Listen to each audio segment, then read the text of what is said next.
said his hair and on his head and on his face was white and woolly. Who got woolly texture hair? Black people. Y'all agree? You agree? Okay, right? So I'm gonna show y'all something. Which one of these images got hair like wool? What you say? Oh, okay, you say this one? Y'all agree? All right, right? It said it's white like wool. He got the same hair that you got, right? Come on. As white as snow. So it was white as snow. It was gray. You know what I'm saying? They call it white in the scriptures. Come on. And his eyes were as a flame of fire. So his eyes were as a flame of fire. And this image, what he got? Blue eyes. He got green eyes.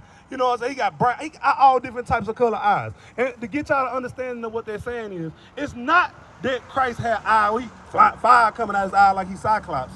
I'm going to show y'all because do y'all remember what Christ's first miracle was? What he do at the wedding? He turned water into wine. Watch this, because it's not a sin to drink. If y'all drink, it's not a sin to drink, but it's a sin to get drunk. Give me the book of Genesis, chapter 49, verse 12. Yes, sir. The book of Genesis, chapter 49 and verse 12. His eyes shall be red with wine. It shall be red with what? His eyes shall be red with wine. Because he see what's going on with us. He see the oppression and the poverty that we going through. Hey, he ready to come back. Christ up there, he's sipping the wine. It says, eyes shall be red with wine. That's the prophecy of Christ back in Genesis. Go ahead. Give me Revelation 1, verse 14. Yes, sir. Revelation chapter 1 and verse 14. His head and his hairs were white like wool, as white as snow. He got white and woolly hair. Come on. And his eyes were as a flame of fire. Verse 15. And his feet like unto fine brass. His feet like unto what? Fine brass. So now I got a question for y'all, right? What color is brass? You said brown. So I see y'all feet, right? And I see y'all feet the same color as the rest of y'all body, right? So if his feet was brown, what color was Christ? What color was he?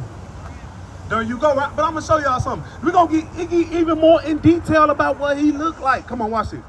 As if they burned in a furnace. As if they what? Burned in a furnace. If they burn it, if you burn anything with fire, what color it gonna turn? Black. So what did Christ look like? There you go, right? So that's what you read in the book of Revelation chapter 1, verse 14 and 15. And they're going to disprove this. We never question this. Y'all ever ask our pastor why they got a white Christ? Y'all seen that white Christ up in your granny house? In your auntie house? You know what I'm saying? You see it all the time, but we never questioned it because all we did was just get up and go to church with them. Or they forced us to go to church. Some of y'all go to church still?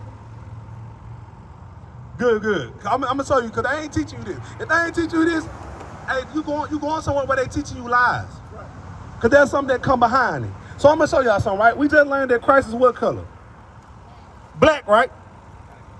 So if he black, what color is his people?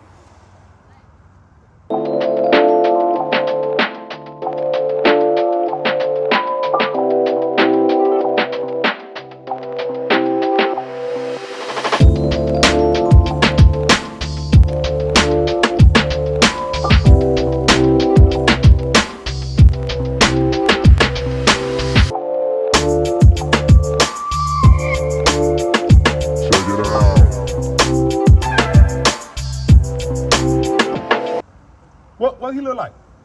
Black, right? Daniel 7 and 9. Now we finna get into what the Most High God look like. God left clues for us to understand. He left clues for us to not be deceived or fooled. Come on. The book of Daniel, chapter 7 and verse 9. I beheld till the thrones were cast down, and the Ancient of Days did sit. So I'm gonna show you something. Give me 2 more minutes, right? It says the Ancient of Days. The Ancient of Days is referring to the Most High because he was here before day 1. Come on. Whose garment was white as snow. So he had a white garment on. If you got a garment, that means you got a body. God is not a spirit, like they be saying. He's not just no spirit, a puff of smoke. Come on. And the hair on his head. So he got hair on his head. On watch how I describe his hair. Like the pure wool. Like the what? Pure wool. So who got woolly hair? Okay, so that's what we showing y'all. Y'all got to understand that y'all got hair like Christ in the Most High God. That hair you got on your head is godly. You should not be permanent. Sis, you shouldn't be having a different color neither. You know what I'm saying? You really got to embrace that thing because we got beautiful hair. That's hair like God. It grow up. They hurt just dying like that. You know what I'm saying? That's what you doing to your heart. You killing it when you putting that permanent and you putting that coloring and stuff in it. That's right. Hey, so I'm gonna show y'all the very important today, cause I said y'all from the tribe of Judah. Y'all are Israelites according to the Bible. But what will make us so bold to say this? I'm gonna get to it real quick, right? Go ahead and give me the book of Deuteronomy chapter 28. When you read this Bible, curse don't refer to a good thing. A curse is a bad thing. Like somebody setting the curse upon you, right? They trying to put evil on you. They trying to put a hex on you, like you heard about that. But come on, give me the book of Deuteronomy chapter 28. Give me verse 46. We're going to show you the purpose of it. God ain't just trying to put a curse on us just to destroy us. He want us to hear him. Like, I was giving an analogy earlier. You got kids, so y'all got brothers and sisters got kids, nieces and nephews, right? If you got to watch them, right, and they not following what you say, you like, hey, look, don't go across the street. But then you see them playing in the street. What you going to do? You going to get them, and then you going to do what? You going to hug them? You going to talk? You going to discipline them? I'm going to tap some tail because you could have died. You was in the street. What's wrong with you? Did I just say don't go out in the street? So, you said what?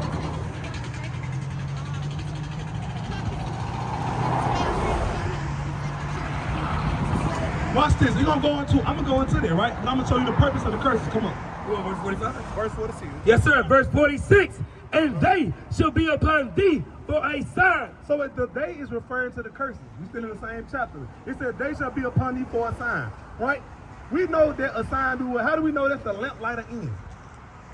Because of the sign, right? A sign is identifying marker. Come on, hey, look, give me one more minute. I'm gonna bring out something right here about this, about slavery before y'all go.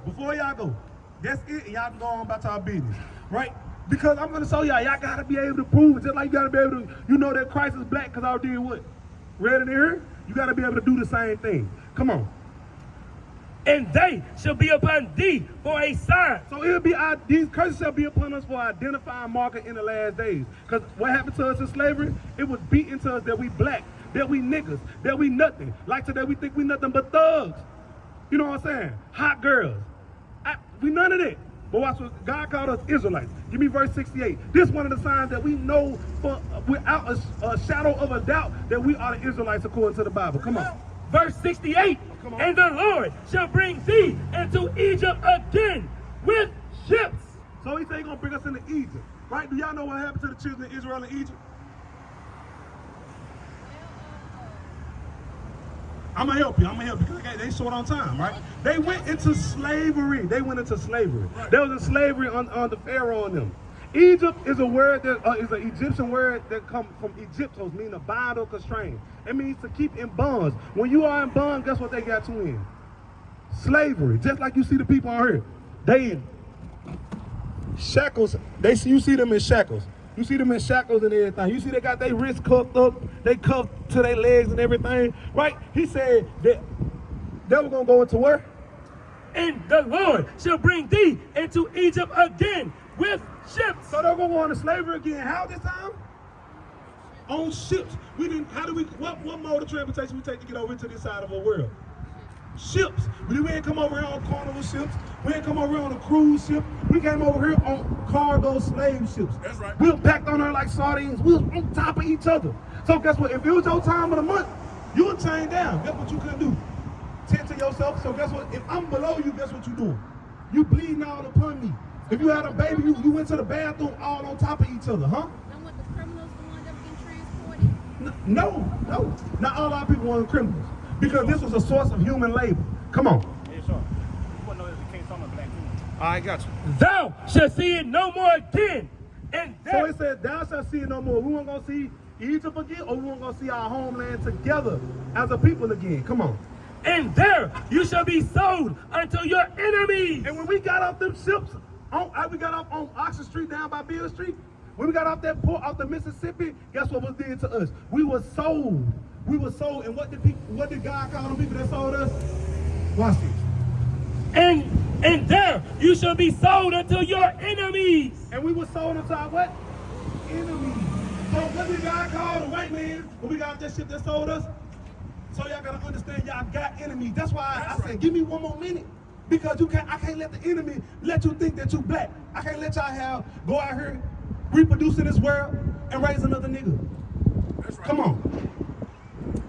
And there you shall be sold unto your enemies for bondmen and bondwomen. Slave man and slave woman, come on. And no man shall buy you. And no man was able to get us out of the situation that we was in. You know what I'm saying? You had many groups that tried. You had Mega Everest. You had Sojourner Truth. You had Harriet Tubman. We learned about all these people in school, but where we still at right now? On the bottom.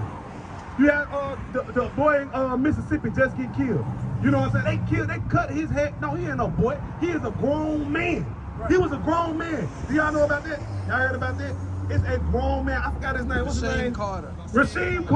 Rasheem Carter. Do y'all know that man was chased? We went down to the Taylorville, Mississippi, right? That man was chased through the forest, and they killed that man, and they cut his head off. When we went down there, they found his head. Guess what? Last week, they found another one of his body parts. They dismembered this man. They playing with this man like puzzle pieces. They got him scattered all over everywhere. Oh, I found a little bit of him here today. I found a little bit of him next week.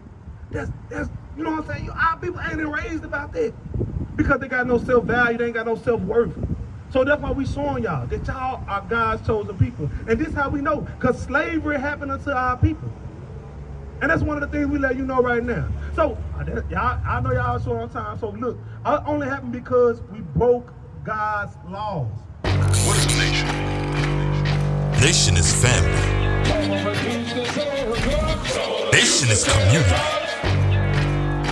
Nation is men leading by example. Nation is women's support. Nation is children with role models. Nation is unity. Nation is you. It's nation time.